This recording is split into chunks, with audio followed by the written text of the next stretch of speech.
we get things started? Well, it's 7:10, and it's the 24th of May, our last Zoom meeting for the month. And I'm sure there's many of you who are basking in the glow of either going to Kutztown or being at Spring Brookline, or maybe both if you were lucky. I was not so lucky when I was only at Spring Brookline. But at any rate, so for this meeting, we get a chance to maybe first we'll talk about Kutztown first. We have some nice photos that was submitted from John Hageman, I guess, and it'd be for us to sort of walk through. We can talk about them, and also get anybody's experiences if anybody on this Zoom call went. But before we do that, maybe we'll first. The other thing we'll want to cover is before we do that is there's got to be some show and tell here. People had to come away with something from one of those two, maybe both. And then of course we'll start with the announcements. Oh, look at that! He has somebody in goats and neither, so he'll be showing that too. But before we do that, Rob, we'll get you on there. But let's first do the announcement part of it. And first, first let me hand off to Bob, and then I'll hand up to you, Bruce, for announcement, and of course anyone else. But Bob, I don't know if you have anything to share, but let me at least give you the first shot. Well, thank you. I appreciate that. I'll just be very brief. Just, John, you had mentioned the Brookline show. The feedback I've seen on Groups.io and from other folks has really been positive. I think it was a great show. That's not my opinion because I'm the president, but it's just been very, very positive. A lot of talk about the camaraderie. I know I had helped a gentleman get a tailgate space who wanted to sell some family radios. And I asked him afterwards how that went. He was very happy. He said people were humorous, friendly. Some people didn't want his console because they were afraid of spousal assassination, things of that nature. So it was just very, very positive. The attendance was good. There were more cars in the parking lot when I got there than I think I had seen before. The rain held out till about 11:30, 11:45, so that was positive. We had a big contest with lots of entries, both in the Emerson radio category and the test equipment category. There were as many entries that I've ever seen in my years of going to Spring Brookline, 5 or 6 in the radio, and probably at least that many in the test equipment. Don't hold me to the numbers, but it was quite competitive. Lots of interesting things. Paul Rochelo is our new contest person, and he did a great job. Also wanted to recognize the volunteers who helped to put on the show. It's not up to me. Paul Dumont runs admissions. Roger Sansucci helps. Jerry Pack helps with treasury. I think Larry and Elaine showed up to help with admissions. John, I know you were there doing photography and helping out. One area I think we perhaps can improve, as based on comments I saw on Groups.io, is being clear with folks on when we start to sell tailgates and tables and when we like to close those sales. There was some discussion about being sold out. We weren't really sold out, and so I think we just need to be clear that we need to when we stop selling tickets, just so people understand that, and be clear about what happens if you show up without a reservation and want to do tailgating. I think we can allow that, but I think that we just need to clearly communicate that. So thanks to the volunteers, and thanks for everyone who helped out. I know Howard helped out too with some communication prior to the show, ensuring that Jerry would show up. So thank you all very much. Oh, thank you, Bob. I can second the it was a great show, lots of goodies, lots of interesting stuff to buy, and also the contests were really good. They were some of the best contestants I've seen in a while in both categories. Sometimes it's sweet, it's skewed. Like one contest is really getting the other one's good, but that is good. And these were both really well lots of contestants, and it was really hard to vote. I'll tell you that. Hard to pick that one. But at any rate, yeah. So Bruce, you had an announcement. I do. Given the discussion about oscilloscopes and tectronics during the pre-Zoom meeting this evening, I am now wrapping up a large estate sale for a ham friend of mine who passed away last fall. We've taken care of most of the ham equipment at Brookline. We took care of most of the stereo and audio equipment that he had. But what remains is an immense amount of Tektronix test gear. And so if people have an interest in that, or they have ideas of where we can help the beneficiary, in other words, the partner of the ham who died, send that moving on to new homes. I'm good in QRZ.com or through the NEVEC IO group. So there is a lot more than you can put in your home.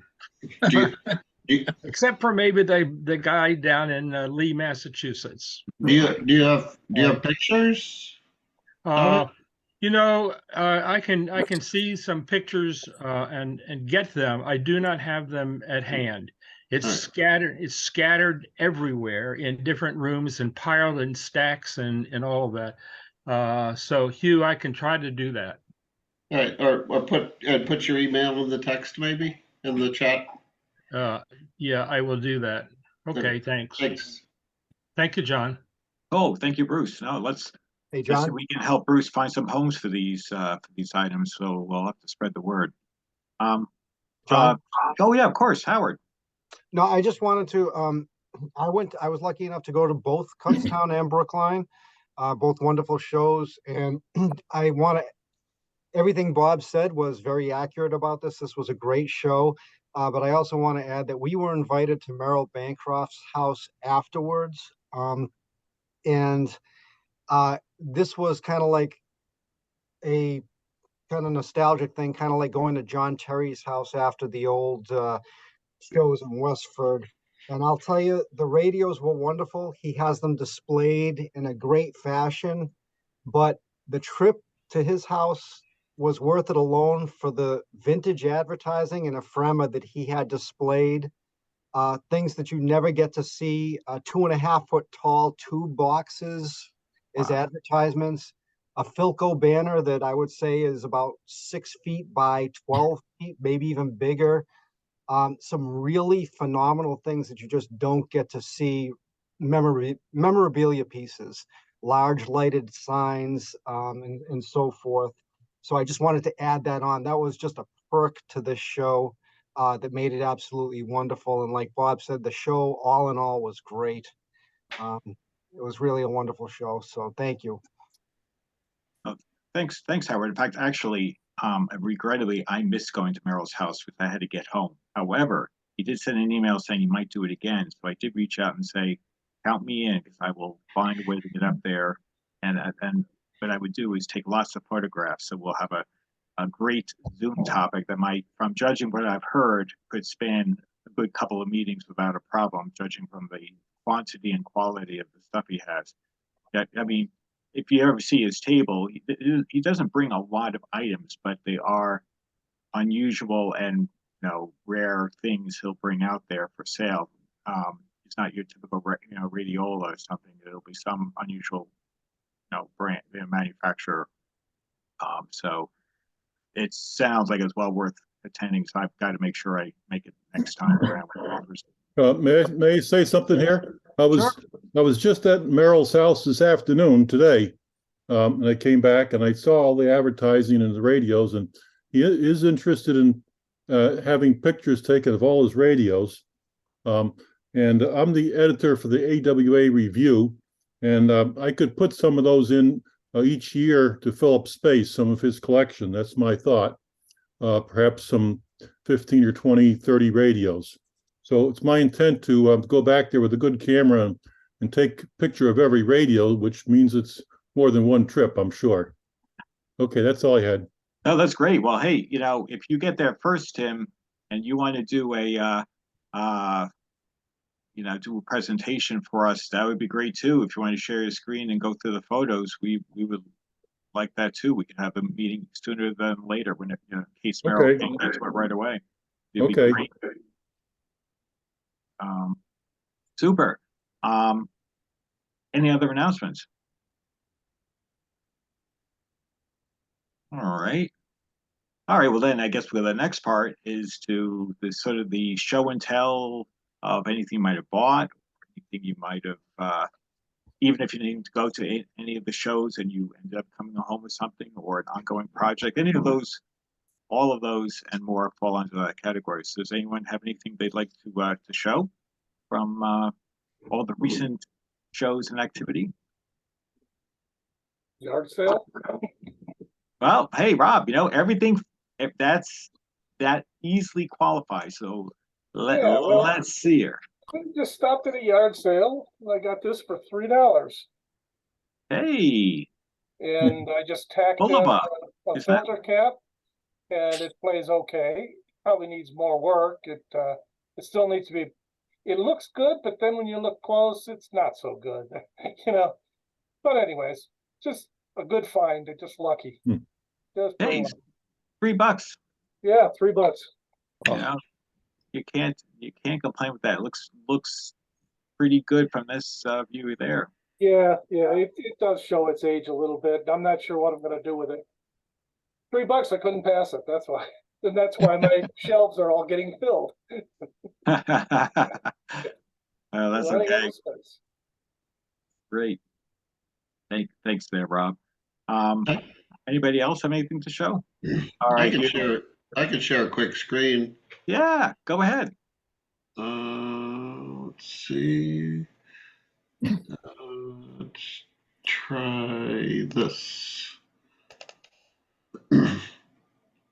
Does that show up? Sure does. Yep. Yeah. So this is stuff. Well, the meter's not. My friend gave me that, but these are things from the free table. These two solid the- state contactors here. I haven't looked them up yet, but look like 3-phase SCR relays or something like that. I left those there. Those are only single phase, but they are 50 amps apiece. There we go. Yeah, I have 6 poles of relay in my wood shop. They're loud and noisy, but so I have an emergency shut off in case I'm tangled up with the radio alarm, so somebody could shut it all off. So I may put these in instead of the relays that hum. This is a distribution amp. I'm ever quest to get good FM signal all around my house through a million splitters and stuff like that. So maybe this distribution amp will be the key to that. Another thing was on the free table. There were a couple of coils of this kind of cloth covered, I think, magnet wire. This stuff's kind of big, maybe 16 or 18 gauge. And then there was some thinner 28 gauge stuff, but also cloth covered. I just grabbed them. I don't know if they're interesting for, somebody winding an old coil or restoration or something like that. So Hugh, I left the wire there as well. there we go. That came from Charlie Perkett's house, and he had loads of that. So I had brought a bunch, and it is good wire for winding coils, at least the 28 gauge stuff. The other Yeah. stuff is thicker, but it's nice cotton covered and Yeah. enameled wire. Something to look vintage, that kind of thing. So there we go. All right. A couple of this was a sort of yard sale thing I grabbed not too long ago. Stereo Philips. Have not been able to score a schematic for it yet. It's missing its bottom plate and the back cover, but seems to be intact otherwise. I haven't put power to it yet. Hey, Hugh, Yes. that looks exactly like the Norelco radio that I had at the Brookline meet. John Gibbons saw that one. Oh, sure. Yeah, I was thinking of you, Bruce, there because it's very close. It's probably a year or two apart, apart from it, but it looks to be in reasonable nick there, You? Yeah, yeah, it doesn't no, it's got the knobs, no cracks on the button. Oh, maybe that's a little crack on the button. I can't see, but yeah. Anyway, that's on the pile of radios waiting for my attention. Well, those This, are. Oh, sorry. Go ahead. Oh no. oh, go ahead. Well, what were you going to finish about the other one? Oh, I was just going to say is those have generally very nice sound. Yeah. When they're generally well regarded units. They're all side speakers. Nice systems. Yeah, Yeah, that was it's exactly the same as the Norelco. The only thing is where it says Philips, it says Norelco. Everything else is identical. Yeah, Oh. that's because that has been imported, the right. Philips one, from Okay. Europe or the UK. Ah, The Norelco is a North American name of Philips. well, maybe I'll better looking for the schematic under Norelco. So, good. And that came from there was a store, electronics store, music shop in Falmouth out on the Cape that Adam Vaughn and I made a road trip to last month. And whatever, it was a store full. This guy had piles of stuff, but this was one of the more interesting things there. So I don't know if you saw at my table, I had a big box of guitar strings that came from that. It turns out all the guitar players like coated strings now, so I think they're kind of not that useful anymore. But I have a big box of guitar strings if anyone knows a school or something that needs some strings. So this big ass beauty, Grundig, came from an antique store up in Haverhill. And it was I paid $120 for it, I think, but all intact. All these, little tone control equalizer buttons work down to the bottom. No, all the buttons, nothing's cracked. The case is in pretty good shape. A couple of scratches.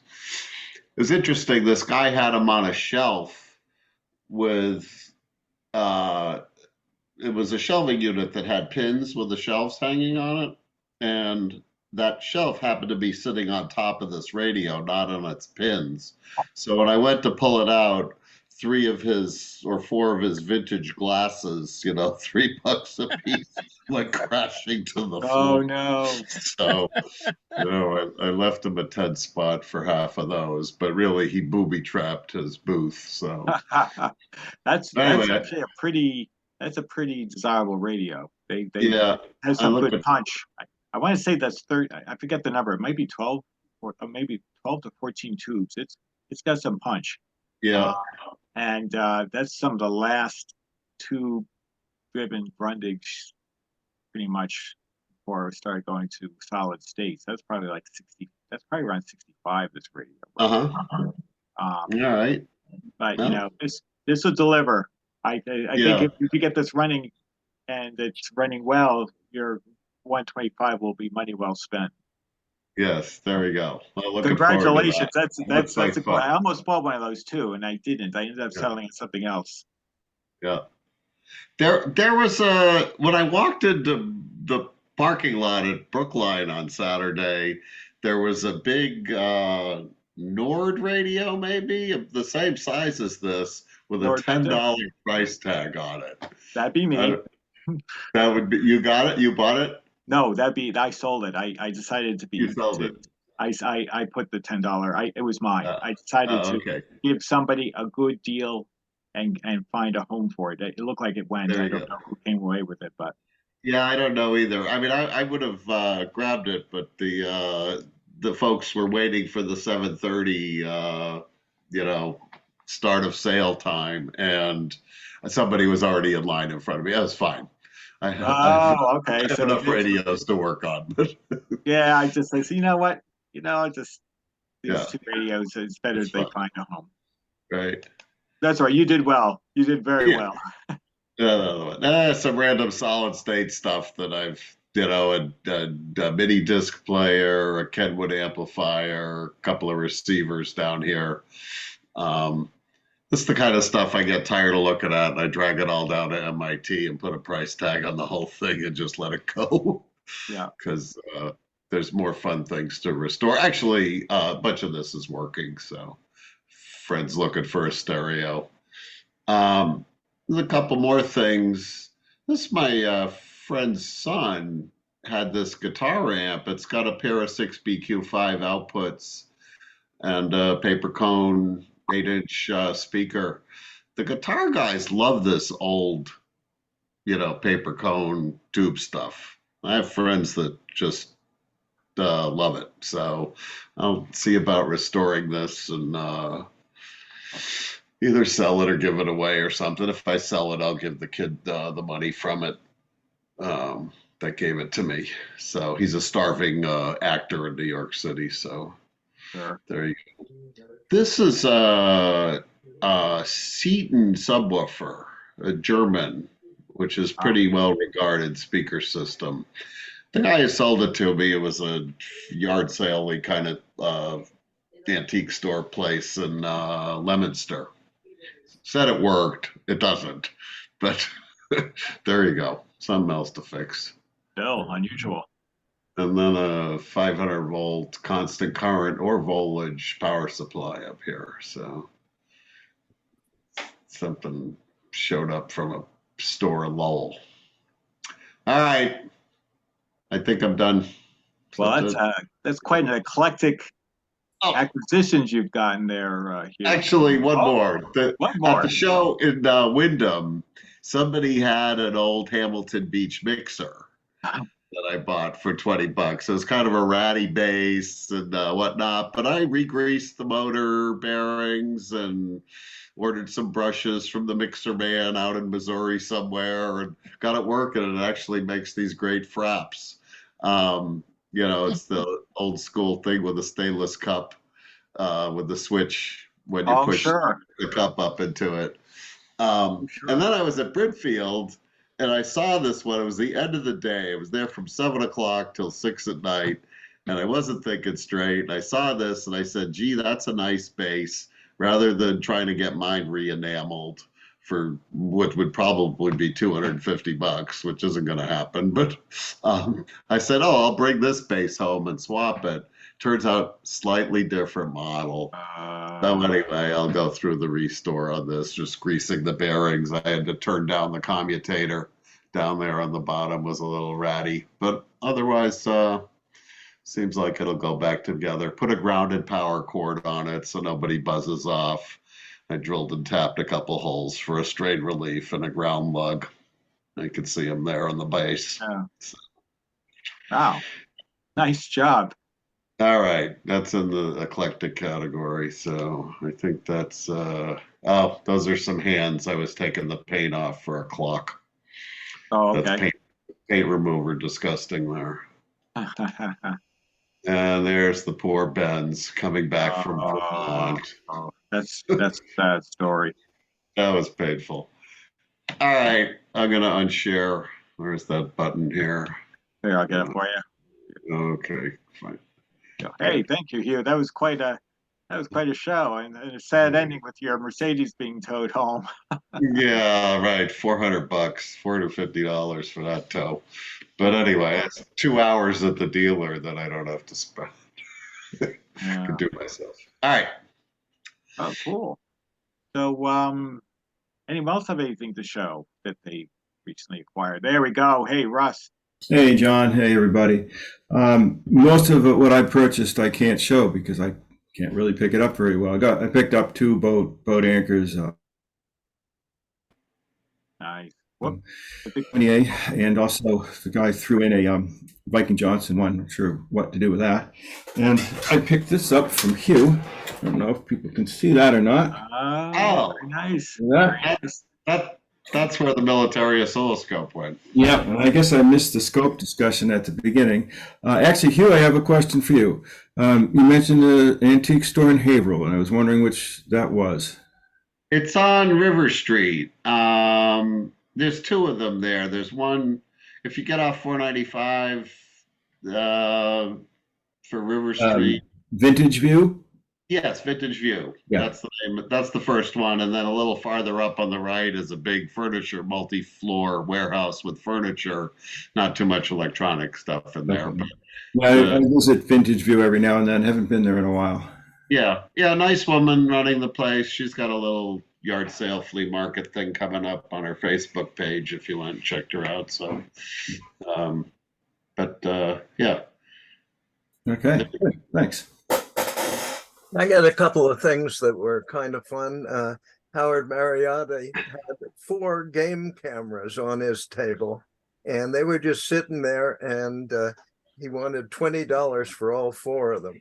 And I thought that was wonderful. We got a lot of bear and moose and stuff up here, but I wanted the story behind them. And he gave me the story. You want to tell it, Howard, or do you want me to tell it slightly distorted?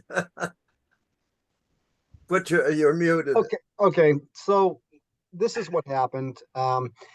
We were having a problem with animals coming into the food production site, basically on the property, and couldn't quite find out where they were coming. So we said, why don't we update our video security system?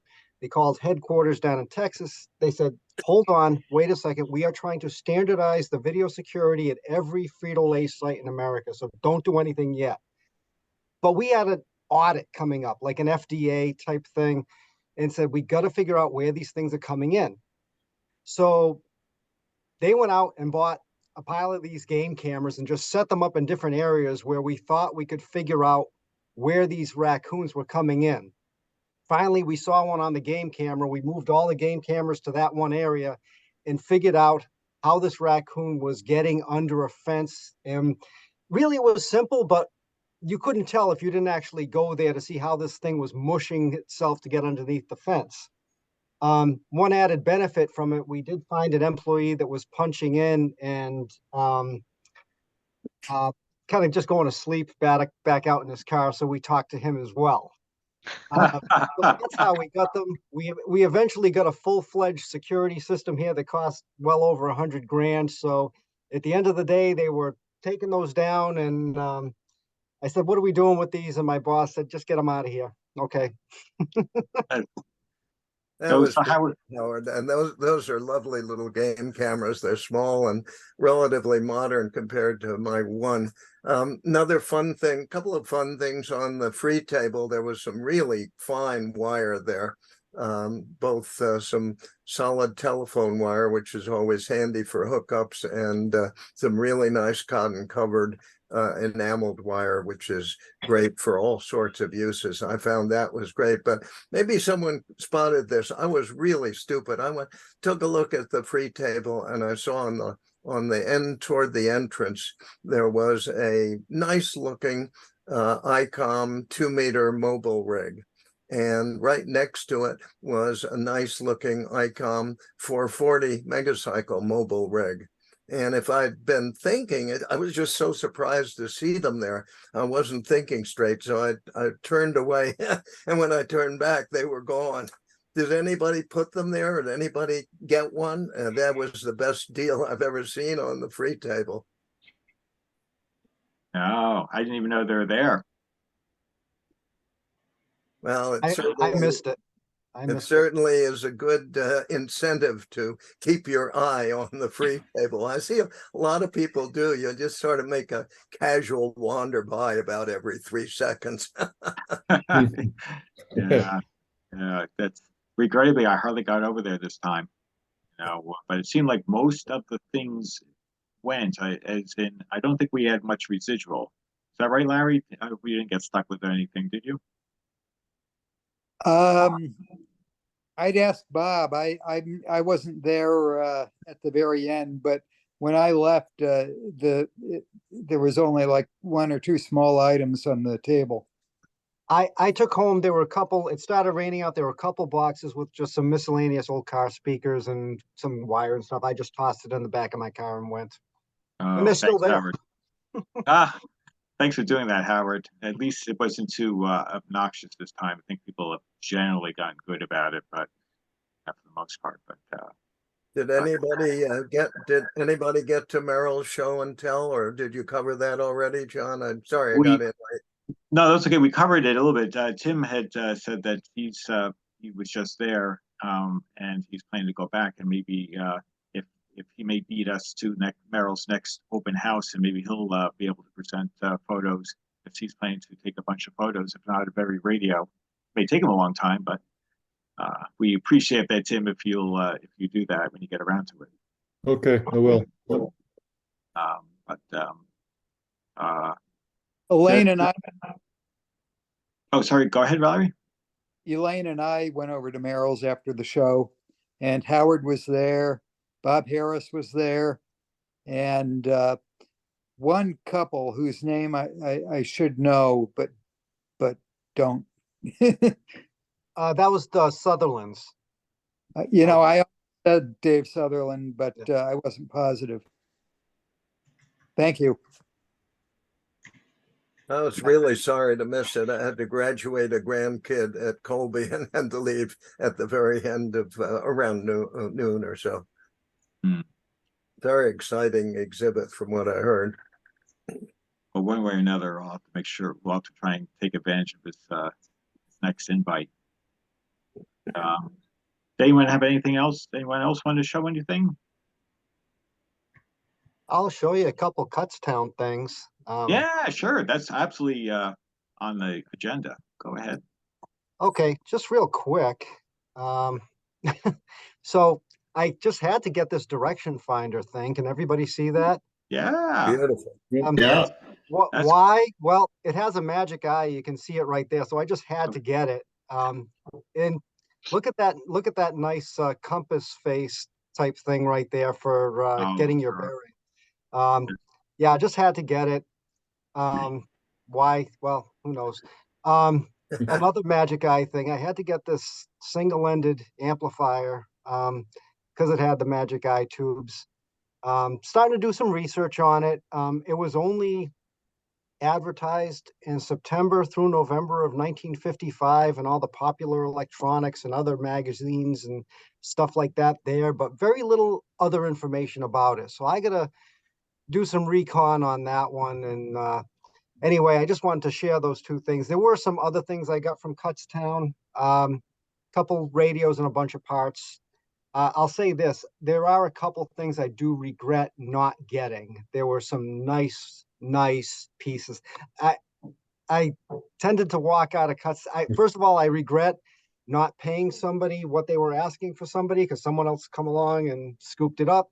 And then there was one beautiful little radio, a little MEC or GE or something small painted Bakelite radio that was gorgeous. And I have the Beetle plastic version of it, and I thought they'd look beautiful next to each other. I regret not getting that. So my lesson learned. But anyway, Kutztown was my first time going. It was wonderful. I do plan to go again, especially now that I know what the grounds look like. I'm sorry I missed you. I would have liked to have met you.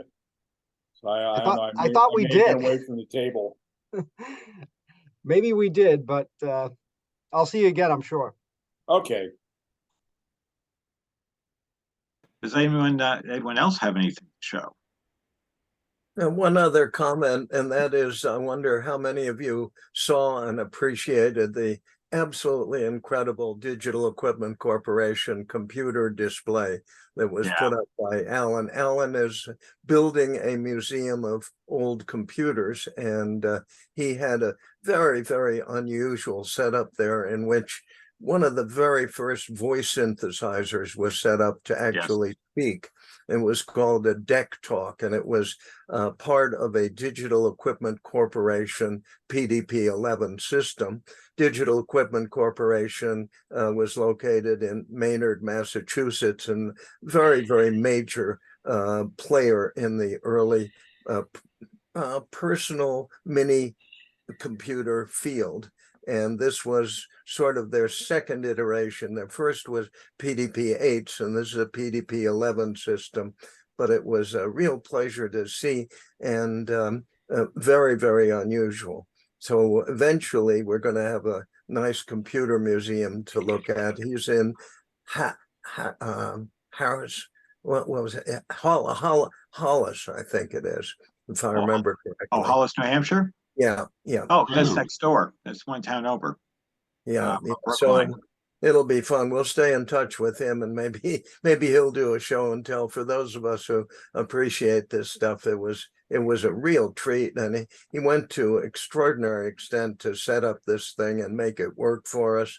Had 2 displays going, and then to the left he had just a table absolutely chock full of very high-end test equipment. Yeah. Beautiful stuff. I grabbed some shots of that. Yeah. Hey, Tom, this is Bob. I would be very interested in having you hook me up with him, because as you probably are aware, that I have a collection of digital artifacts from all my years working with the company, including 2 deck talks, 2 complete DTC-01 synthesizers. And so Yeah. I remember you telling me that, Bob, and I mentioned them to him, and he is interested in buying them. So I'm going to put you in touch with him. And I said, there may be a little problem with the power supply. And he laughed and he said, I just happen to be a power supply expert. So I think you're all set. I'll get you his contact information, Bob. Thank you, Tom. One note on that, I don't know how many of you have worked on the DEC PDP-1104s. Speaking of the power supply, when you mounted the power supply into the chassis, it was all done with 1032 screws. However, there was one very short one. And the reason why is because that short one had to go into a particular hole. Otherwise, if you use the long screw, you would short out one of the power transistors and blow up the power supply. Guilty, did it once. That's very funny, Howard. That's great. And one of the things that always makes me laugh is I would guess that every single one of us has maybe 5 or 10,000 632 screws put away in one drawer or another. There's no way we're going to be able to use all those, but yeah, I see you all smiling, and I know I know it's true. Funny. But how about anybody else? All right. Well, you know what? I'll share something. I did pick up a few things, so I go screen here.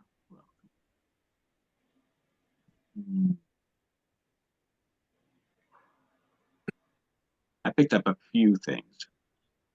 One will look familiar to some people. So this here is a Nordmenda Galaxy Mesa 6606. Now, what's in the name? But it is from probably, I would say, the early mid 70s from Nordmenda. So this is sort of towards the tail end of them making their own equipment in Germany, and before long was farmed out to Japan. But this is a neat little radio. There was a gentleman inside the building that was selling a number of interesting radios, and I looked straight through this. I even took a photo of it, and I didn't really put a lot of thought into it. And right at the end of the show, when everyone's wrapping up, I said to go back again. And in fact, Bill Dunn was looking at it, and I was like, let me look at it. And even Roger was looking at it. And so they both decided to pass on it. And I was like, and I looked at it and I played with it a bit more. And I said, you know what? This is a nice radio in really nice condition. And I do like the early solid state radios from Germany. They do work and operate very nicely. And this one does not disappoint. I got it for very reasonable money. He's actually asking a reasonable price. The multiband, the Germans love push buttons, and this one is no different. These are all just for the shortwave band alone, to go through the different bands. The main band switch, and of course the off button. And here's the display, and you can see it. I haven't played with it much, to be honest, but it does pick up cleanly. All the levers, sliders move very smoothly. No static, no nothing. This thing operates like new. And they have these very nice little clever little flip out knobs here for just a little bit ease of careful tuning. So I thought that was just a nice little another nice little touch on the radio, nicely designed because it just flips back in on a hinge and you're off to the races. It's just a really nice little radio. And of course, it is backlit. The lights are very subtle. In fact, in normal light, you can't even see them on. You literally have to be in the dark. So that that's where the iPhone is generous. It makes it look much brighter than it really is, but it is effective. But nice little radio. This next one, Carl gave me this. His father bought this new in 1965, and he wanted to find a home for it. So I took it home, and I'm going to, it works very, very well.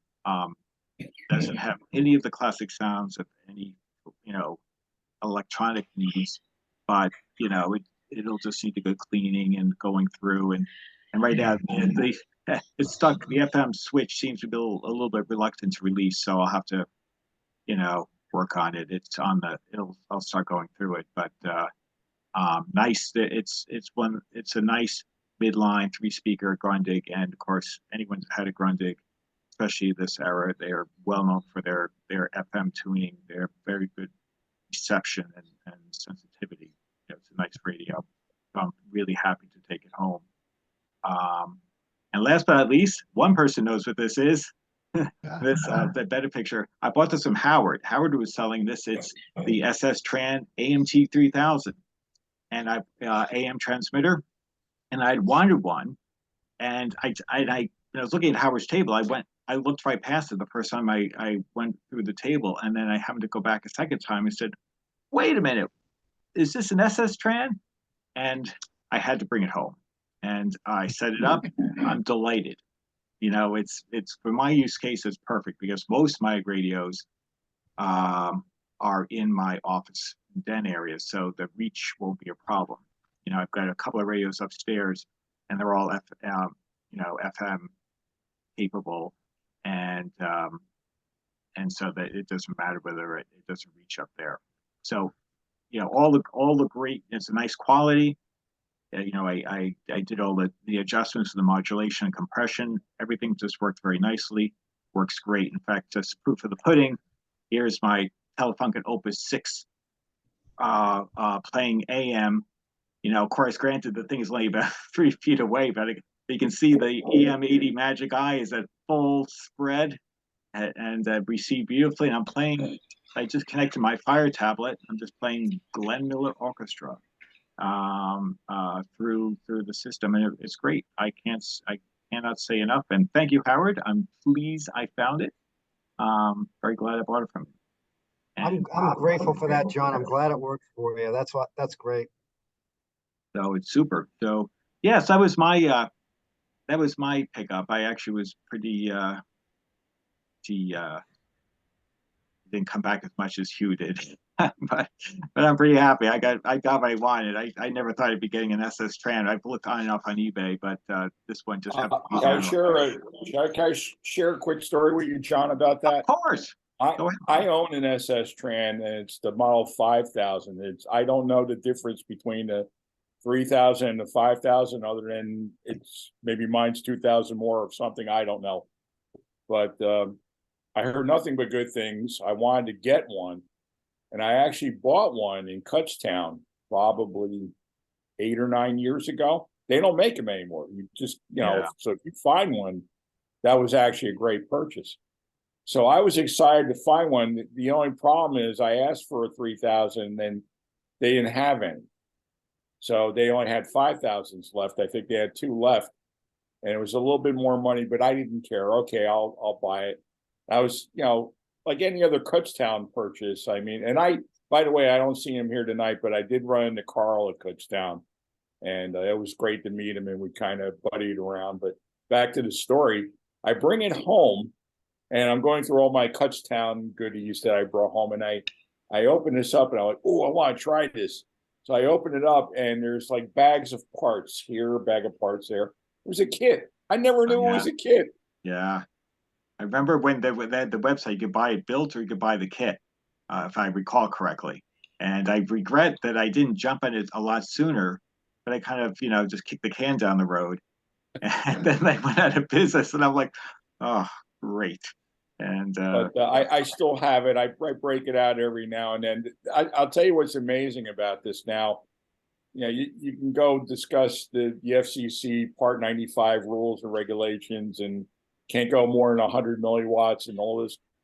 It came with I think a 39-inch, or I guess a meter long, just a wire. It was a white, probably about, I don't know, 18 gauge wire. And I'd extend that thing. And my wife would get in her car and could literally drive like 2 blocks away and could still hear the signal. That's incredible. You know, and then I started getting stupid ideas. Well, see, now if I hooked it up to my 40-meter dipole, you're thinking, nah, it's not going to do anything. So just an impressive transmitter. So that's a great find, John. Congratulations on finding that. Yeah. Well, the thing is, it's not that big, and of course, I have to refine. But yeah, you're right. This wire, I just have it running up a shelf. I have a wooden shelf that goes right up to the ceiling. You know, I need to do a cleanup on where it really sits on there. But I was just dying. It was like late in the afternoon on Saturday, and I was dying to get it to see, you know, get it up and running. You know, I quickly read the manual. Howard had nice little bound, you know, folder of the manual, and so I got up and running. I plugged in my Fire tablet, fired it up, tuned in my radio. I was like, yes. And then of course, once you're up and running, well, I got to fine tune the thing. So I may as well then play with the modulation and the compression. So I got it to about where I think seems about right. And it was great, you know, and I will tidy this up a little bit better. I was more rushed a little bit, you know, little kid, you open up your package, you got to play with your toy, then you will do the refinement. But by the way, don't matter the Porsche behind it. They just assigned Porsche from a well-known driver of Porsche, Audi, and BMWs, Hans Stuck. If anyone ever heard of him, I had met him. I've heard of him. Yeah, in fact, he signed the hood. And he signed the back of the box. You know, he's a great people guy, and of course a great driver. So that's one of my few pieces that in my as a keeper. But yeah, great piece. Lots of compliments on the SS Tram. But well, then if no one has anything else to share, why don't I start going through some of the photos from Kutztown? Because there's some great photos, and I thought maybe I've actually met John on a couple of occasions. I didn't see John this time around. He typically takes pictures, usually of the spring meet. He doesn't do the fall, but I'm going to say it. I'm not ashamed to admit this. I'm a spaz photographer. I have a 35 millimeter Panasonic Lumix camera that pretty much does everything for me. John is just the opposite. John is an excellent photographer. He takes really nice pictures. And my wife makes sure that when we go to Kutztown, my wife usually goes with me. The Delaware Valley Club actually has calendars for sale. And every month there's usually a picture or something that's radio related. And most of the pictures going on that calendar were taken by John. And he's been doing it a long time. So okay. Figure I'd share that with everybody. Yeah, no, that's great. I mean, the pictures. I mean, I did a quick walkthrough. I think they did a great job. But with actually further ado, let me actually start that. Everyone see this okay? Right. I can go. I think I can go to full. But anyway, yeah, so look at all the goodies here. You know, I can zoom in actually. Wow, this really zooms. Doesn't give gradual. I know the guy that sells that. He's probably about 4 or 5 tables behind me. I think I want to say he's from Virginia. I might be wrong on that. He travels quite a distance, but his radios are all done. They play and they're absolutely stunning. If you look right, it's close to your cursor there you have that Zenith World's Fair glass rod radio there. That's probably one of the nicest ones I've ever seen, and he did the restoration on that. And he was asking $800 for that.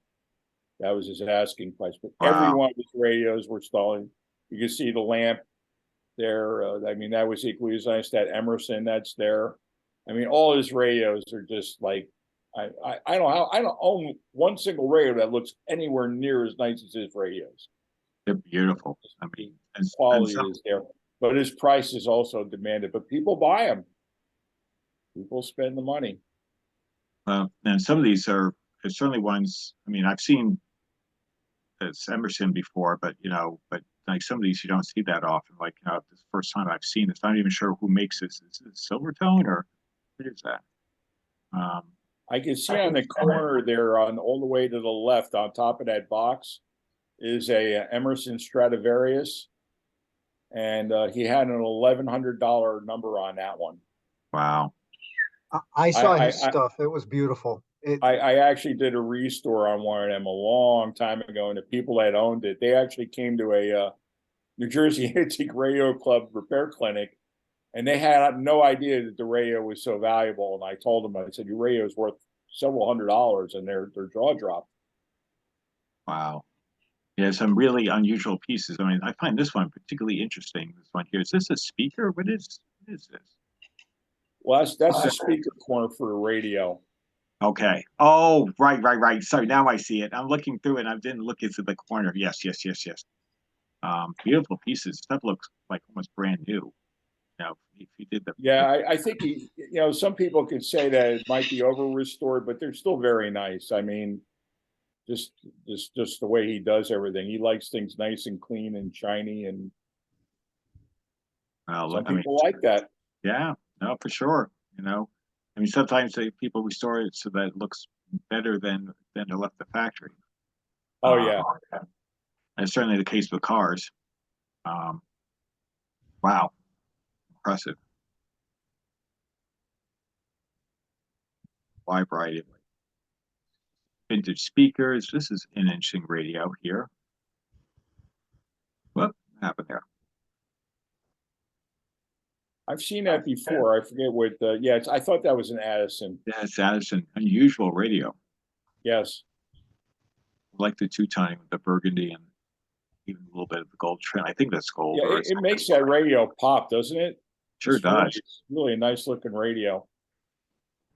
But it looks like a Zenith at the end there. Yeah, there's a 6-tube cube there. Yeah. Or no, that's a 5-er. That's a 5-tuber. Is that one of them Crosley widgets? Mm. Repwood cabinet? Sorry?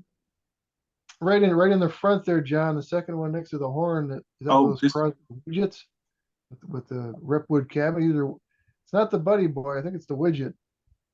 Oh, what a that's a beautiful Crosley? I didn't recognize that. I think so.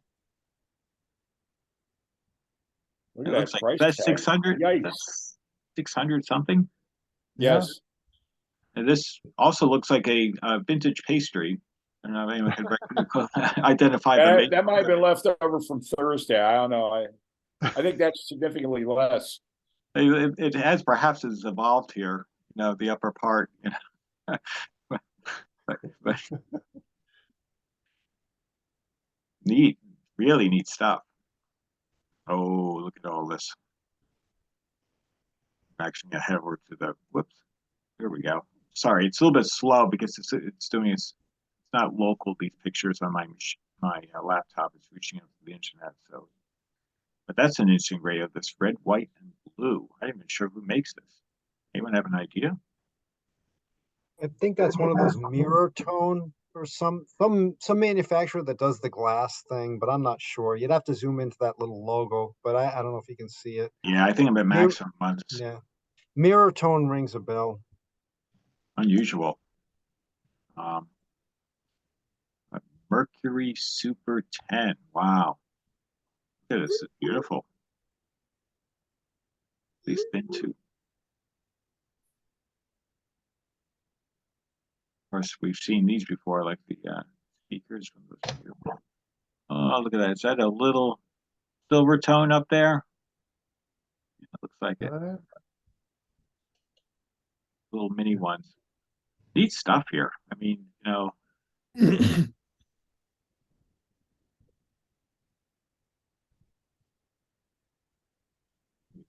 vintage RCA advertisement. Pretty cool. RCA Radiotrons. Yeah. What do we have here? Well, let's move it down. Quite a variety. There we go. Cooperate. There we go. Takes just a moment. Let's see here. I see a Grundig Model 97. I do recognize that. In fact, I think, Rob, you have one of these sitting in your basement. Yes, I do. That one looks, the grill looks in much better shape, but still kind of. Yeah, it's hard to find them not discolored in some way.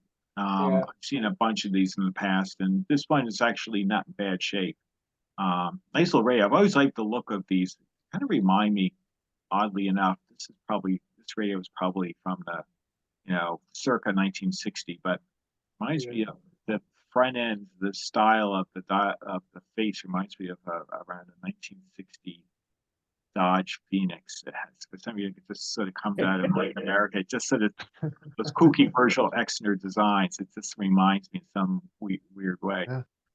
But I think it's a very weird clutch mechanism too. There's two dial cords and one tuning knob. And when you push FM or AM, it shoves this thing back and forth in these clutches.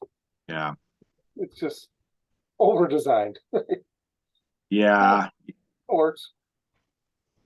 Yeah, no, that's true. I did one of those many years ago for my late uncle, and one thing I'm not. This is the German sets aren't my wheelhouse, but one thing I found out is from doing my uncle's 97 many years ago. They made the cabinets in a lot of different colors. I even saw one in pea green. I don't know if you guys ever see that. I have seen them. I thought that was just kind of unusual. Yeah, this unit and Telefunken offered something called the Telefunken Caprice, like 51. I might say it was a 5051 or something like that, like 5960. That offered it in, I think, peaish green, tan. I want to say like a pinkish, coralish color. I forgot, there might be one other color, but yes, they did the same thing with this. They offered it in a few different colors. I happen to just have a slight favor for the burgundy. It's perhaps my favorite of the lunch. This is the one I probably would like, just because I've always liked the look of the burgundy with the, with the tan and so forth. But most of the colors on this are all nice anyway. But the Germans did dabble a bit with plastic cabinets on would be their sort of lower end ones. Most of the time they were kind of some form of wood. Like, right behind this is a lower end. I'm pretty sure this is a Telefunken Jubilata 5161, which is probably from like 1961 or 61. Popular radio, good sounding. And this is a nice wooden cabinet. This is maybe slight step above in terms of that, but not by a big margin. It's all cabinet. The electronics are probably not that good. But yeah, here's some. Look at that. He's got also the smaller sets here, portables. No, Sears. That's a Sears. Sears. Actually, kind of nice. Got variety of sort of unknown ones. Is this? Oh, a GE 614 portable. Kind of nice. I don't think I've seen one of these before. Yeah, nice stuff. Stuff at the top too, for that matter. Come on. We go. Oh yeah, silver tone. $30. Okay. Look at this Zenith portable. That's an Allies. Looks like you got a GE clock right there. Yeah. Some nice stuff there. Oh, here's some nice stuff. We have here. Give that a moment here. Wow, it's a great photo. There's some really good stuff here. This looks, I want to say this looks European, but I'm not sure whether this is like a Philips. It doesn't look typically German. I wonder if it's looks like a tuning eye there. I think it's European. Sure, this is American for sure, but I'm not sure who makes It's a Philco. I was just gonna say, I was wondering if it's a Philco. That's quite look at all these buttons and all for the. Yeah, it's got it's got AM, FM, and I think a couple of short waves. Yeah, I was funny. I thought that was I forget which model that is. It's AM, FM, and it's got one short wave band on it. Yeah, it's a 48-482, I think. That's That a nice sounds radio. right. A really nice radio. Now I'm trying to think what all these knobs do. I'm sure obviously there'll be a volume and a band switch. I suppose. There's a bass and treble, I think. Oh, okay. Yeah. Oh, I think the buttons are radio presets and maybe an on and off switch. Right, they're on off, and then there's one for AM, one for shortwave, one for FM, and some preset buttons. Like 10 preset. That's pretty impressive. That's feature It's a huge rich. set. Yeah, it's basically a console and a table model cabinet. Wow, that's bigger than the Germans, and that's saying something. Yeah. Kind of interesting what it is. I'm pretty sure that was Philco's first FM set for a table model. Oh, I think the one you just zoomed in on, John, is a Firestone. Could be. I happen to think you might be right there, Yeah. Bob. I'm wondering what that is. Do you think that says Westinghouse? It could be. Or maybe it's Westinghouse. That's Westinghouse. I'm sorry. No, it's okay. You're right. Neat radio. I was an Emerson. Emerson, yeah. Nice looking. But wow, I'm really impressed by that Philco. I've never seen one. This is a big boy. Oh, yeah. It's a big boy. That's a big boy. And I'm intrigued by this. This is looks almost surely a European set here, but I'm just not sure who made. I think it's European, unless it's possibly I thought it was a National Panasonic. I don't know. Just intrigues me. This is almost surely European. I just don't know why.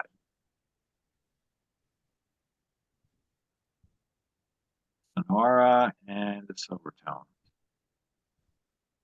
Good stuff. I can tell you if you ever recap one of those Philcos, it'll keep you busy for a while because there's just a ton of paper caps under that. I bet, especially on that one, I could only imagine. Yeah. No, this is neat. Nice set of different speakers. That's the guy from Wisconsin, actually. That's Jay Volku, the guy that was in the pictures I showed you from our last meet. Oh, okay. He's our go-to knob guy. Ah, okay. Stuff there. Oh, look at this. Wow. This blows me away. Just the design intended for a purpose of being a Stuart Warner. He had a couple of them, but that one had all the glassware. Now, whether it's the correct glassware or not for that one, I'm not really sure. But you'd have me believing it just because it looks like it's they look mostly matched, and these all fit in so well. It's not going to believe that. I'm not sure if the ones that have the red or the gold by the top, I don't know if that's right or not. Yeah, it's hard to say. It looks convincing enough. That one is convincing enough, and it looks complete. Yeah, the identical one behind it that was black, but as you can see, it's missing some of the pieces. But there just was to see one complete one's like amazing, and then to see two of them there, it's like wow, I haven't seen that in a long time. There was one complete one, but not by this seller. And the thing that's hard to find on those is it came with 3 glass stirrers that sat in that square center thing. And those are the things that are always missing, the 3 glass stirrers. One guy had one. He was kind of tucked away next to Tom Scarpelli's table. And he said, yeah, you never find them with the glass stirrers. And these are the ones. So it was very interesting. I don't imagine what this gentleman was asking for this because I've never seen one of these before. You know, wow, beauty, a real beauty, and an interesting name. Oh, so it's my Porto Barradio, bar radio, Porto Barradio, or bar radio. There's no two R's, so it depends how you want to call it. Trying to have a European sound to bar radio, to the bar radio. Cool. Oh, there you go. Yeah, Porter Bar. Whoops, Radio. sorry about that. Go back to that.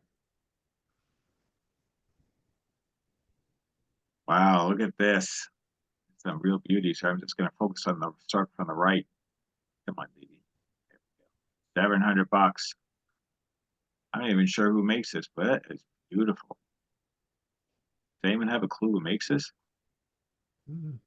Zoom into the dial again, John. There's a name that's vertical at the bottom. Oh, yeah, you're right. Rogers. Okay. Yeah. Is that Canadian? Or is it? Yes, it is. I thought, wow, that is gorgeous. Yeah. I love the design. Just, you know, it's so unusual between the striking dial face and the woodwork. Wow. Here's a Zenith. Very nice. Really nice. 350. Looks beautiful on this. So I think 2000. I think Bruce Phillips had something similar to this for sale a few years back at one of our Brookline events, or maybe it was at the big events. I think it was the big event. You know, and This may have been his table. Yeah, that. That is a good question. I have no idea. No, that's actually not Bruce's table. Oh, was it? But no. 250. Now this is I have no idea what kind of makes this. Nice looking radio.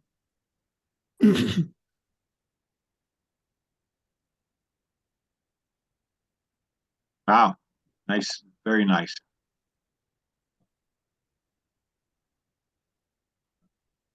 I thought we're just looking further down. There's another unusual. That I think is an airline. Wow, you're right. It says it right there. Yep. How unusual.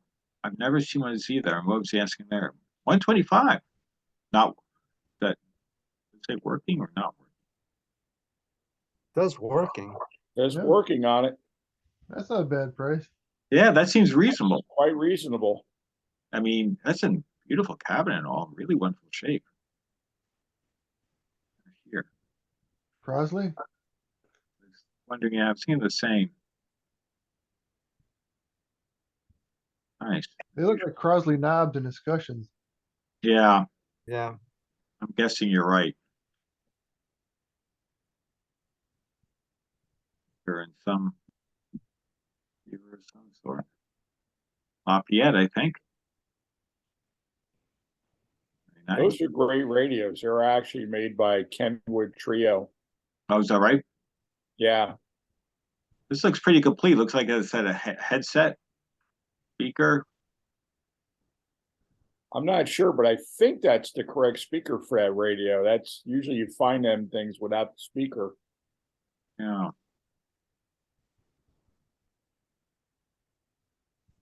You're right.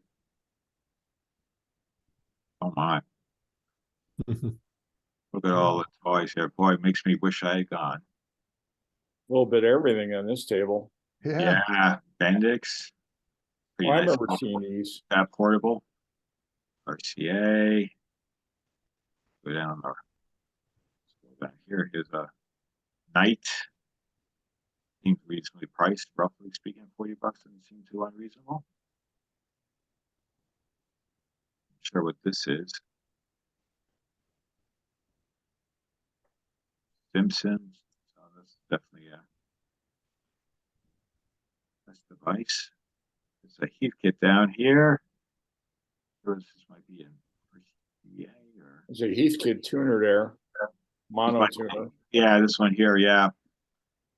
I think the one up above that in the upper right, I think that's a GE. That's That's a GE, I think. Yeah, that's a nice looking radio. Oh, I recognize Zenith there. Variac. Yeah, I was gonna say, yeah. Oh, it's good stuff here. Wow. Probably spend a half hour just looking through this carefully and seeing what else you could have missed. Actually, not here yet. It's amazing the amount of things you could find there. I don't know. I feel like a kid in a candy store. I mean, I did bring home a couple of things, and I wasn't even looking for any of it, you know. Yeah. But there will be a video that's going to show what I brought home. I just don't want to give it away tonight. Oh, okay, that's fine. We got a trailer, sort of like a sneak preview, coming soon. I know one of the things I brought home, Greg will probably find some interest in. Oh yeah. I saw your video of the meet when you were there, but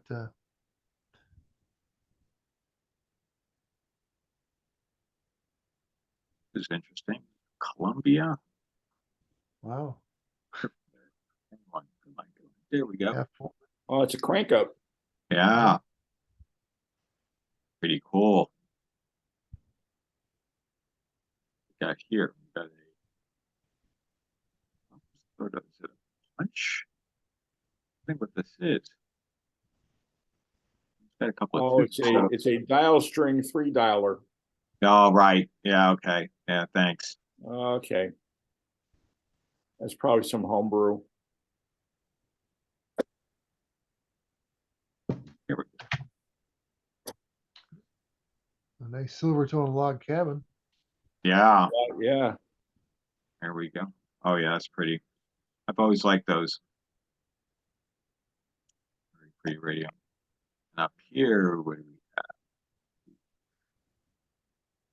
So much reflection. I'm not sure who makes this. I've seen these, but I forgot who made these. Yeah, I see the script. I can't. That's a Why, Stromberg Carlson. Is that Thank a you. Stromberg? That's what I thought it was, but I wasn't 100% sure. Oh, there it is. Thank you. I'm looking Thanks, down Howard. here, and I'm like, but I think that's I think actually it says FM radio. frequency modulation Yeah. on the bottom. I just realized it's an AM FM radio. That's a nice radio. I've never seen one of those before in this format. Not mine. One of those. Oh, another airline. Airline AM FM as well. Oh, okay. Very nice. Oh, and of course, The Livingston. Right. I have one of them on my workbench, and I love the sound of that thing. I think it's got a 6V6 output on it. Just really nice sound. If my memory serves, is there a dial light somewhere on the outer? Yes. I thought. There's actually one on either side. That's what I thought. Nice radio.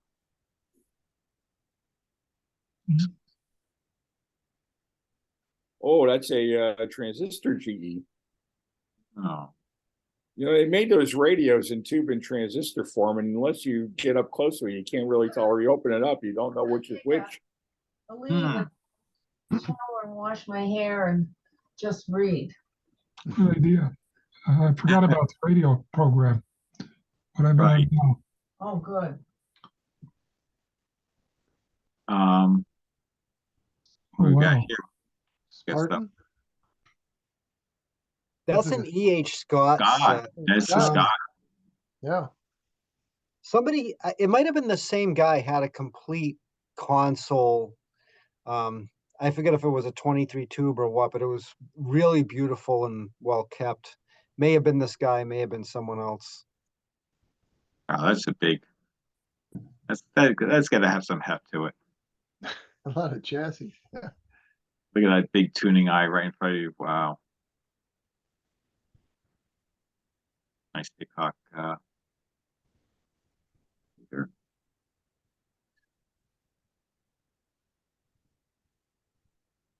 We have here. Atwater Cans. Nice. Funny, I don't have variable zoom on this. It just either lets you, jump in almost at max or nowhere in between. Sorry, folks. It just seems that's the way the the app runs on this.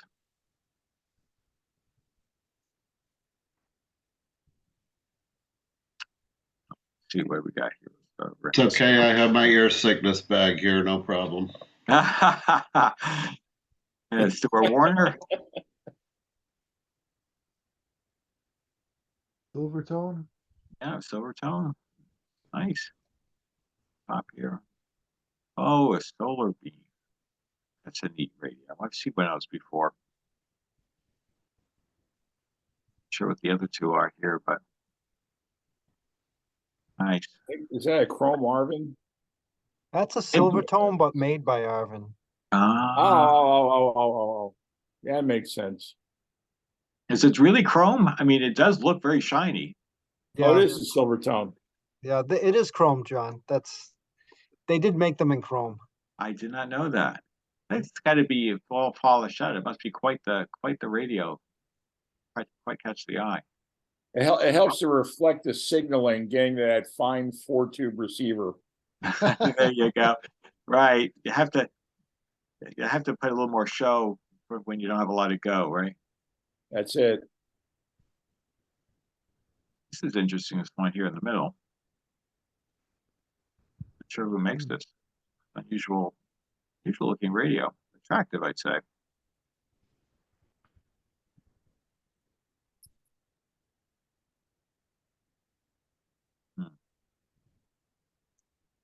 This looks familiar. Where have I seen one?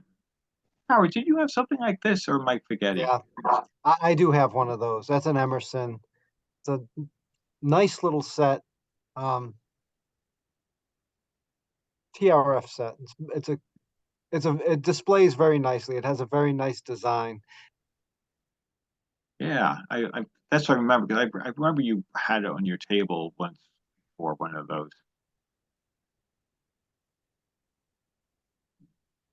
Nice. I'm sure what we got there. One of these. Emerson there. Emerson and a Pilot. Oh, right. Thank you. Because that was the one I didn't really looking at this one. I was trying to figure out what that was. But yep, I see it now, right over there. Nice. Is that a Repwood on top of it? Sorry, let me back that out. Sorry about that. This one here? Yeah, that could either be a Repwood cabinet or maybe one of those cardboard type cabinets. They made some radios for kind of a pressed cardboard stuff. That wouldn't surprise me if that's a cardboard one, Greg. Yeah. How neat. If it is, it's extremely well preserved. Yeah. Those things usually just go so quick. Yeah, I would say it's Repwood, and the only reason I say that is because all the cardboard ones I've seen have a sag in the top. Now, it's possible that somebody did fix this, but I would say Repwood on that guy. You know what? I think you're right, because it's that one's arrow straight on the top, and that's a good point. Yeah, the heat would do numbers on that cardboard. They make it an Emerson? Is that what I'm seeing at the bottom there? Yes. Yes. Wow. Club member David Crew, I believe, has that same Emerson Repwood. Ah, okay. Okay. All right. Actually, I didn't realize there was a box there. There must be a Stromberg Carlson Coronado. But, oh, right.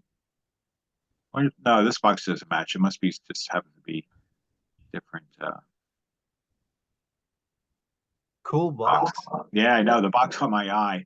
I was Yeah, it's wondering. a Stromberg Carlson on under the box. Yeah, but but they're not. I'm looking, saying, no, there's no way this will fit in that box. It's just I'm sitting on top of it. Here we go. We get a closer look at this chrome. This little chrome. There we go. Wow, that is pretty cool. I don't know if I really would. Yeah, it's pretty cool. A little 50s style to it there. Chrome. Solar beam. Hollowell and York. It's kind of a neat radio. I like the way they look. I don't think that's a radio, John. I think that's an air ionizer or something. Oh, forgive me. I didn't realize. I thought that was literally a tuning dial. So I'm like, well, that's interesting. It is on, I guess, But look at this. It's got a little pilot light. I'd have to look into that. But there were a lot of people who have taken the cabinet and put a radio into it and patched up the holes.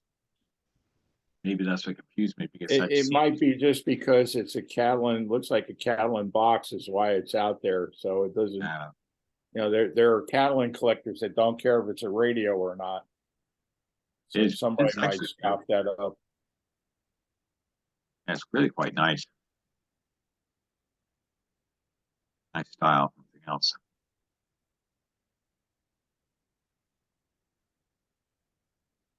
A couple of early sets here. Nice Zenith. Amrad.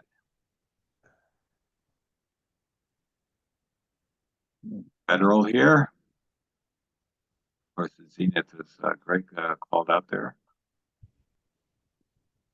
Appears to be a 36, yeah. Looks to be a nice condition.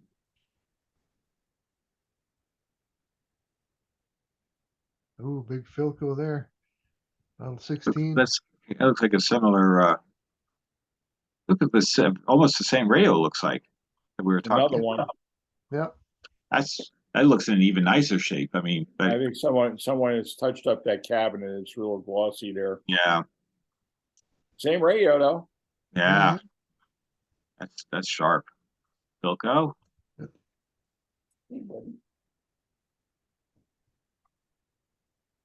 Another Philco. Yeah, those are nice. They made two versions of that, one with a flat top and one with a more pointed top. Oh, okay. Very nice. Down here. Of course, recognize the Zenith. That's a very popular radio. Invariably, at least one of those at every meet. Mm-hmm. The lunchbox. Yeah. Nice radios, easy to get, easy to find. The nice thing is if you have you have a damage set, it's easy to find another one for a donor set. True. I had one at the meet and I couldn't give it away. All right. Yeah, they're so popular. Well, they got two of them there. The one on the bomb, I think, was a G730. That was one of the first ones that they went with that design. And then the one on top's probably an H or a Y 725. The funny thing is the one on the bomb uses a 35B5 for an output tube, and then the one on top there on the shelf is 35C5. They're the same radio, same chassis and everything. Really? Yep. Does it make much of a difference, would you say, between the tubes? Nah. Nah. Just the pinout's different. I see. Well, there's the excitement part. That must have been the. That's Wilbur, and he enjoyed the free beer from Thursday night. There we go. The DVHRC actually has a refrigerator that someone, I don't know if they airbrushed part of it. The rest of it, it's like a wrap to make it look like a 25 tube shutter dial radio. Okay. And you open up the thing and you stick a keg in it, and that's just one big kegerator. So Thursday nights, these guys, they have a bonfire where they burn a bunch of old console cabinets. And this guy I know is a beer connoisseur. Let me put it that way. Nice guy, but he likes his beer. Yeah. So he's just resting. Yeah, I guess they caught up to him.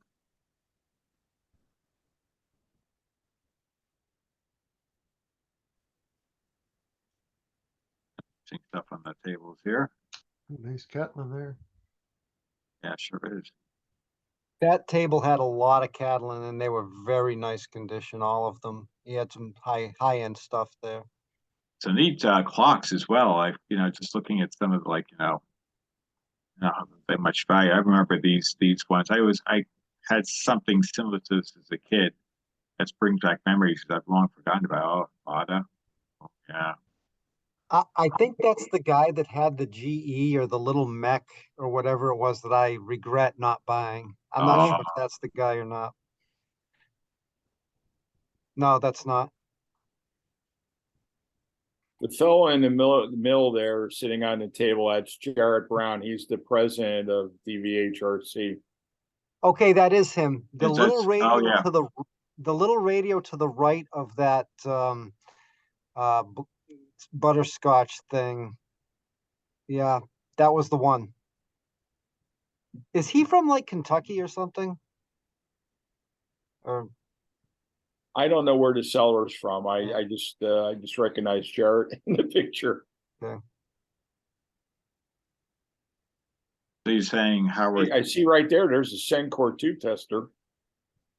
Oh yeah. No, in the other picture you were in, John, there was a butterscotch. I want to say it was a I don't know what it was. And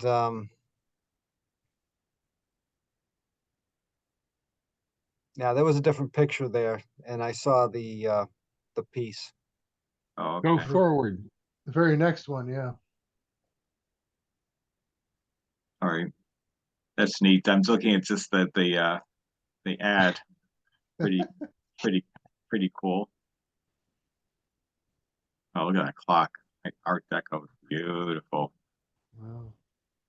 Beautiful. Yeah, I wouldn't just mind having just one of these clocks, no less than some of these radios. Sorry, did I miss something? Did I go to the right spot there, Greg? Oh, I think it's on the next picture that you were moved ahead one. Oh, okay. All right, now I'm with you guys. I apologize. Okay, that Emerson that's there, the one to the right was the one that I regret not buying. This one? No, the one to the right of it. Oh, there we go. Okay, this one right here, this little one in the corner. You can't see, but that's a custom paint job, and it was really phenomenal. You had to see it in person. So I have a beetle plastic version of that, and I think the two of them together would have looked beautiful, but next time. Some beautiful pieces here. I guess the Crosley, Crosley.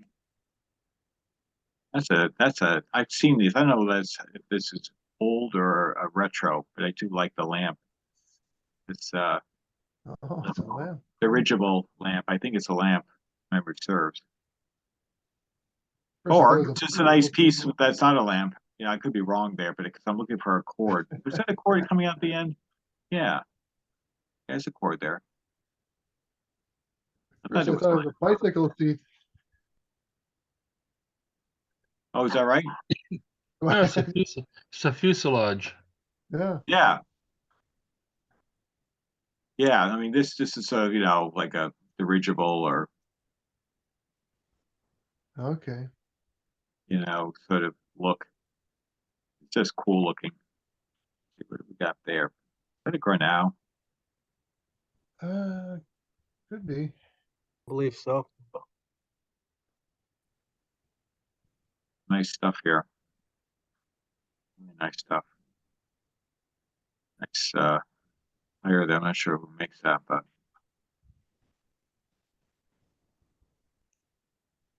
oh, here we go. A little better shot here. Let's see if it's right. Ah, yes. Okay, it is a Grinnell. Confirmed. 1940. I had one like that. I'm trying to figure out what that was. It was a Motorola. Oh. Yeah. Oh yeah, there's the tag. Yeah. Nice. Very nice. Get a little close. Yeah, it's like a pseudo air. Oh, okay. Now it's funny. You're right. This is more of an aircraft fuselage. I thought it was a dirigible just because I was looking more at the lower part, but I could see they sort of bring up the top here. Really meant to be an aircraft because now these are the propellers. I didn't look carefully enough. Now I see the wings. Looks almost like to me like at first glance from this distance. Oh, it looks like a dirigible. Here's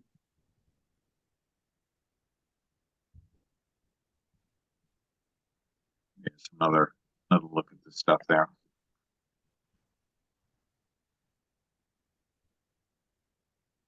That's beautiful. Nice. These clocks are really quite nice. I really can't help believe this one really catches my eye. I almost bought that clock. He said that was made in France, actually. Really beautiful. This is one that I would have liked to have. How do you recall how much they were asking there, Howard? I don't remember. I want to say 135, but I thought, you know what? I really don't remember. Yeah. But I think he was willing to negotiate on it, and I just hemmed and hawed. But like I say, it was that little radio that I really regret not making an offer on. Sure. Believe me, I'm very good at hemming and hawing, so I feel your pain. GE. It's actually an attractive looking radio. I'm trying to think it's just a GE. Yeah. I was like the sort of like the sort of the I'm trying to think of the term here, shutter style. Yes. It's like it's almost like louvers, and what they did there was it kind of helps with the dial illumination, I guess, without having like glass. So it kind of lights up from the back. Yeah. And they've got little indicator levers for the volume and the tone on the bottom. Yeah, I like that. So these sort of dash style gauge style ones. Yeah, I think it's nicely done. I've seen one of those in person, but in a different form factor. A lot of dial strings behind there. Sorry? I said there's a lot of dial strings behind there. Oh, is that right? Yeah. Oh, I can imagine, I suppose. Yeah. Philco? It's looking woodwork on this. Both of them really, but it's quite nice, elegant. Yeah. That could be. It's a Venus. It could be. Hard to say. I'm looking at this thing that's just not enough granularity. It's nice looking Venus TO. 5,000. That's the American 7,000 TO. Oh, right. Yes. I should know this because I have one. Those are decent radios. They really are. They have. They even have weather band on it. And yeah, that's the last. They're. I was going to say they're capable of doing single sideband reception too. So it's got a BFO on it. Yeah, the claim is that the last is the great TOs. So it's probably around circa 71. Well, that's the last American one. They made one in Taiwan. Yeah. And it's actually got red trim on it rather than blue. That's probably the easiest way to tell them apart. Oh, okay. They had some little weird issues with them.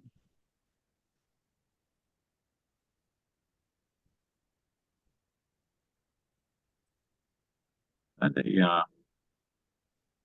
Rollo. Well, that's nice. Oh, what a pretty radio. Plus, That's a nice radio. Let's get a tuning item.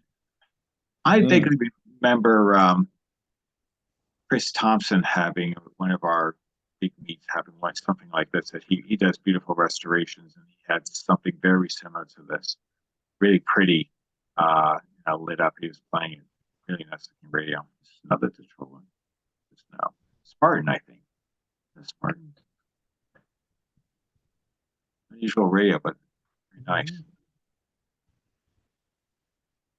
That's the Crosley Buddy Boy. All right. The other one was the widget. That's a little smaller. This one's a little bigger. Right. That you were mentioning earlier. This is a pilot? Yeah. Interesting too. I'm not sure to make it this one.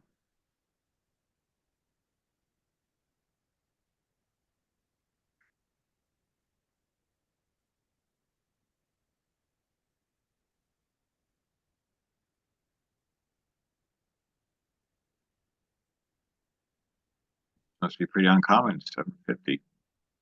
That's a remote control unit, I think. Oh, okay.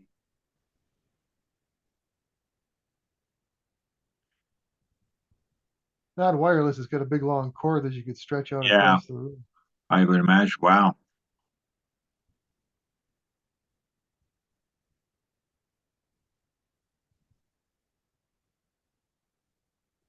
Oh, what's going on? And you have one of these? Somebody's in this club's got one, I know. Maybe it's on. I have a Quasley. Oh, okay. Playtime. Okay, thanks. I remember you had one. I just remember the make and model.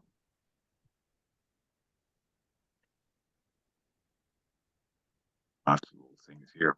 I was presuming I'll find lots of good stuff here all about. Lots. Lots of stuff. There's those. That's a Philco or phonograph, like the 1201 where you slide the record in. It's just a phonograph. They had a portable one. Interesting. It's neat with the sort of the leather piece, I guess. Alligator skin. Yeah. Nice stuff here. Got stuff at the end here.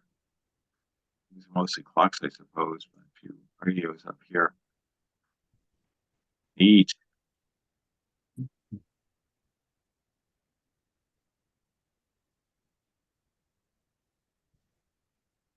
Oh, I guess it's just another another shot of the guy's name stuff. More clocks. Full of a clock radio, I guess. Transistor.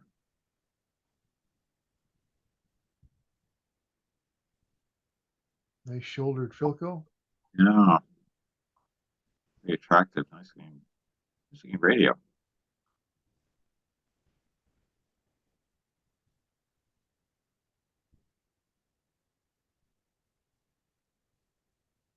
That big thing, it looks like it's a silver tone or what's left of it. Well, sorry, let me. Yeah. This, that one right there. yeah. Well, this one's in pretty rough shape. Pretty rough, yeah. The grill work is gone. Oh my goodness. This one is almost a basket case. AM radio transmitter. Oh. That's interesting. Constellation. Makes a constellation. The constellation I'm aware of is Lockheed. Columbia. Huh. Neat stuff here.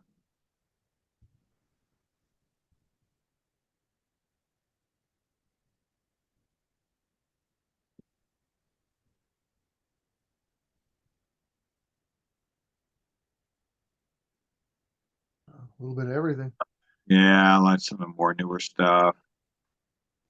Got some stuff here though. Clock. That red thing is a Radio Shack bicycle radio. Oh, I remember this. Yes, good call there, Bob. I remember this now. I sure do.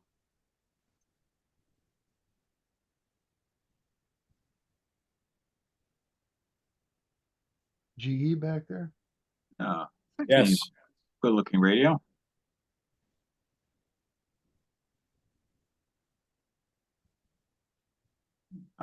Quite the variety. A modern Vortex fan, in case you were hot. A Vornado fan where you can buy that at two guys from Harrison. That was a New Jersey company. Jewel.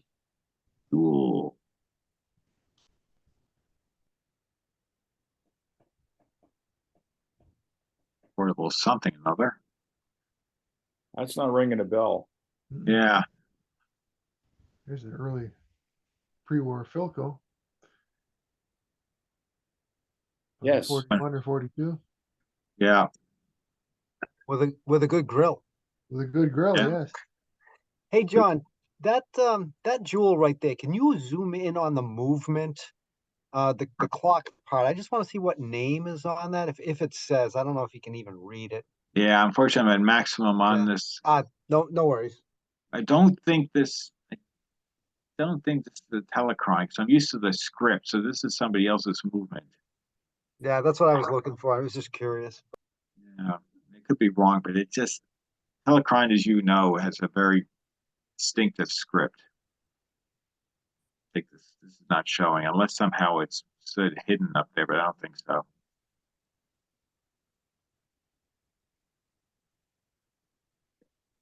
Right, actually, that those rolling rock is actually kind of cool. Shape of the tube. I like it. I think someone made that, or I think it was really a legitimate. That's an actual advertising thing. That's really cool. Now, Greg, this screams something you should have. I was going to say Bob with his tubes. That would be perfect.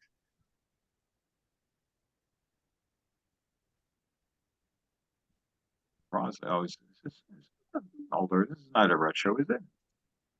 Yeah, I think it's a repop. Oh, okay. It almost convinced me that it wasn't, like it was, you know, from the 50s or 60s, but I suspect you're more than likely right. That tube is a double triode. There you go. There you go. 2-3. Pretty cool. Clever. Wow, that's a unusual console. Yeah, it sure is. I'm trying to think of who made this. I can't read the sign. I'm sure the people tell you. Very attractive looking radio. Very unusual. I wonder if this is a pilot light or something. I'm just wondering what this might be. Neat. Really nice. It's different. Yeah. Yeah.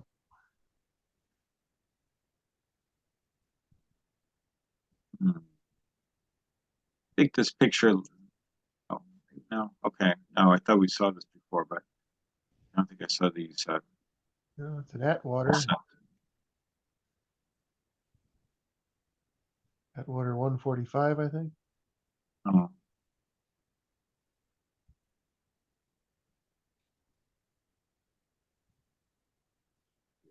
Rather eclectic mix of stuff. Yeah.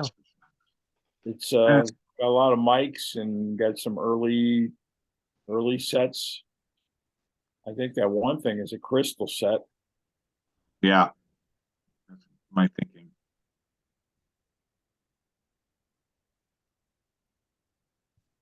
Some boat anchors. Helicopters across. National. That's a 60. Yeah. That 60 is missing its plug-in coils. No, maybe they're up at the top. See on top of the radio, plug in D and all the A, B, C, D. There's 3 at the top, and then there's the D one right there. So it's there. Oh, and there's another one over to the right, the side of it too. And if that doesn't generate enough heat, he's got a camp stove behind Yeah, him. I was just thinking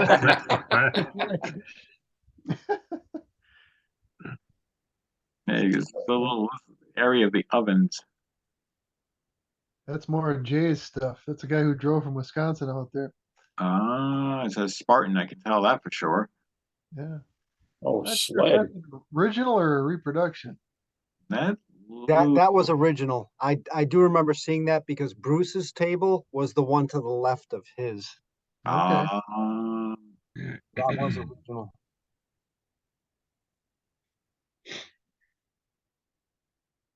I'll be seeing him on the 4th. I've got a radio I restored for him. Maybe I can trade him for that. There you go. Yeah. And he was playing some of those cone speakers later in the day. It was quite a thing to hear. He always does. Right. Yeah. Yeah. He put music through a lot of them, and it was just nice to hear and watch him connect them up and stuff. He had an RCA ribbon mic, a 44, and he wanted $4,000 for it. I remember. Oh, I think you say Bruce Phillips when you said that, right? But somebody I saw he had one. No, actually, it might have been Ross had one. remember it was sitting at someone's table and taking a photo. It was unusual. That's a very early Philco right there, that red one. It's a kind of a rare color. It's like one of the first Philcos, the 28, I think. Wow. They came in different colors. The red one's kind of hard to find. Any of them are, but the red ones especially. It's unusual. Here, the tuning eye. That's I believe a mirror tone. That's a mirror. I wanted it, but he had a pretty hefty price on it, which I can imagine. Yeah. Wow. Yes, I've never sir. seen one before. That's unusual.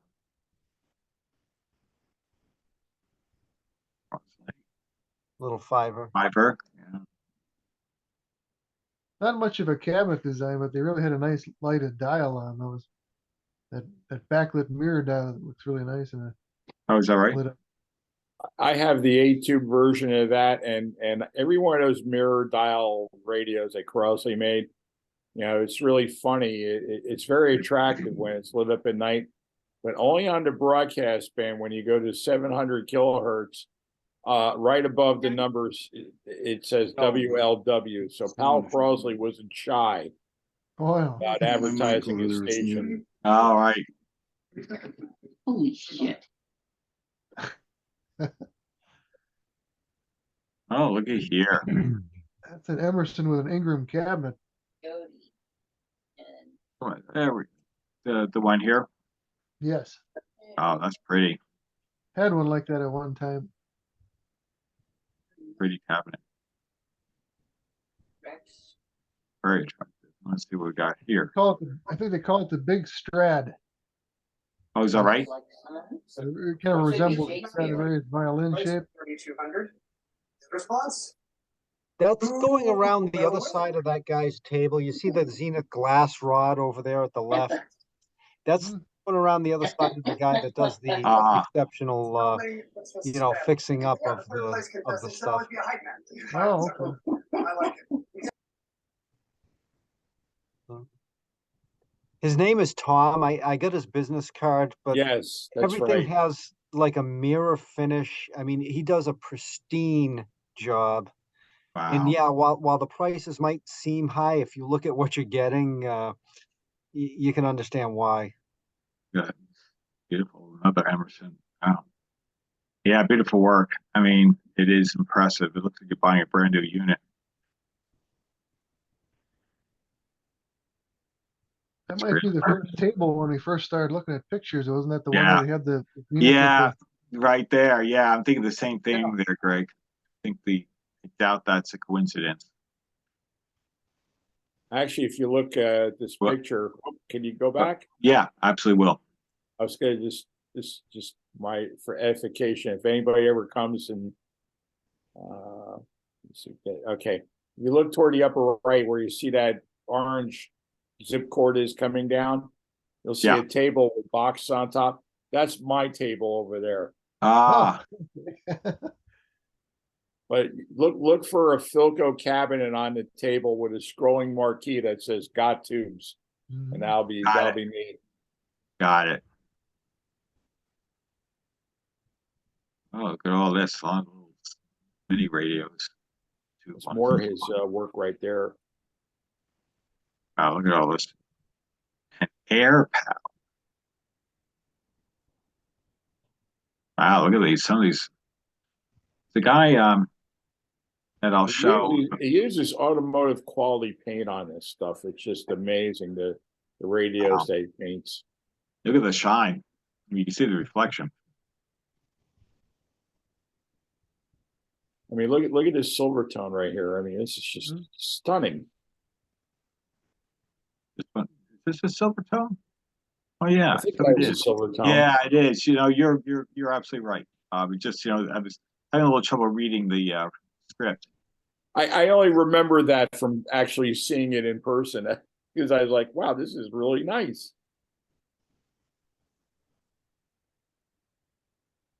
Hey, it took some little 4-tube carbons and silver tones and painted them up really nice. Yeah. Very nice. Nice. Emerson. Another Arbin, I think. Hmm.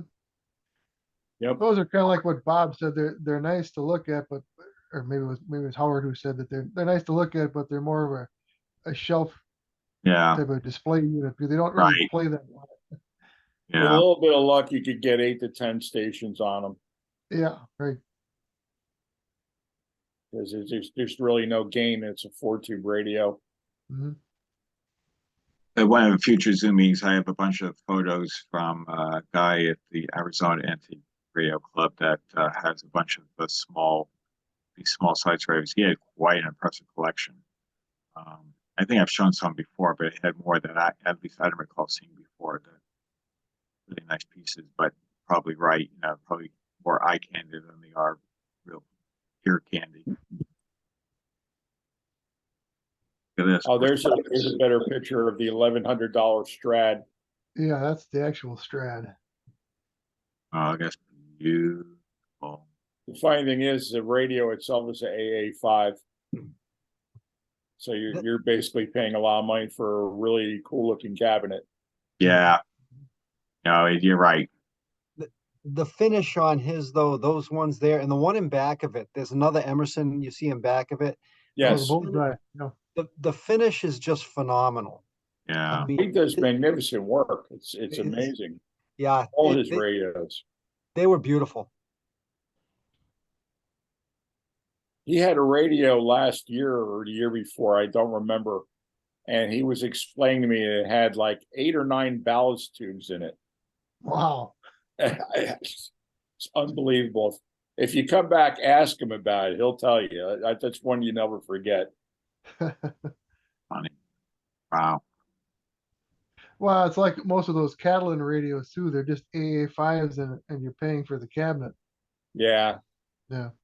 That's a Stromberg 130, I think is the number on that. I think you're right. I had one of those. The model. Yeah. Big radio. Yeah. Big heavy radio. I always think for some reason I look at this, I think of the MG Octagon. All right.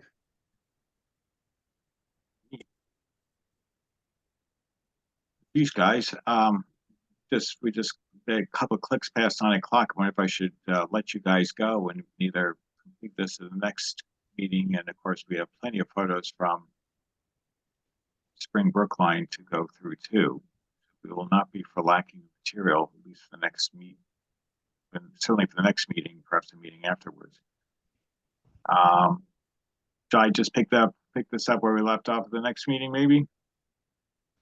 And of course, sure. Bob, if you want to run a video or anything like that from your escapades of what you brought home, we can see that the next. Well, I should have. I have the video. It's kind of like in the queue, and I'm still like doing editing and other things to it. But that should be up by tomorrow or Friday, and you'll get to see the things that came home with. One piece I was just blown away by. Well, I don't want to roll out how much I paid for it, but let's just say that it was unbelievably reasonable and extremely happy to get it. So you'll see that. Sounds good. Yeah. Well, then maybe what I should do is we'll pick this up at the next meeting. Howard, I'm sorry I missed you. I would have really liked to spend a few minutes with you, but it's not hard to do because there's so much there. Right. You just go in this trance and you're like, someone's got to like slap you in the back of your head. Hey, wait a minute. Wait, I'm here. And I do that. It's just, there's so much of it there, and it's, you got finished stuff and you got projects and parts all over the place and you just get lost in this stuff.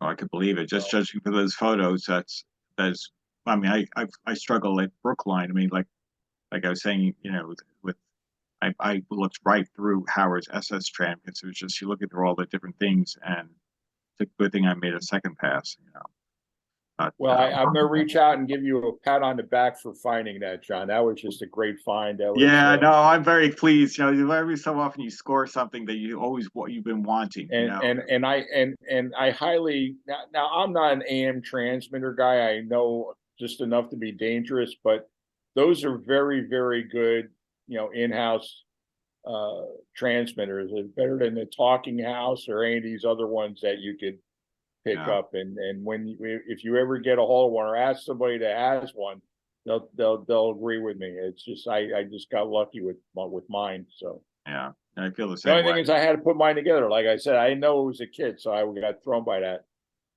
So yeah, I mean, I would have if it were a kid, I would putting have it jumped together. at it. Yeah, I would have jumped at it and done it myself. It came down to it, but but since it was now, Howard, did you build that or did you buy as a kid? Did you buy a pre-built? I built that. Oh, I see. Got good quality on top of it. So I'm glad it went to a good home. Very glad. Yeah, thanks. No, I'm very pleased. Well, anyway, boys, I should let you guys all go, and I want to thank you for indulging us. There was lots of great stories and pictures and bring homes, and of course the great photos from John on Kutztown, and kind of pick this up in a couple of weeks. Meanwhile, have a great Memorial Day weekend, and see you in a couple of weeks. Stay well and start enjoying. Maybe the summer will start breaking through before long. Yeah, I can't wait to see Brookline. That's gonna be cool. Have a great weekend, everybody. Enjoy your holiday. Yeah, you too. Thanks, everybody. It's great. Thank you, John. Thank you all. Thank you. Thanks. Night.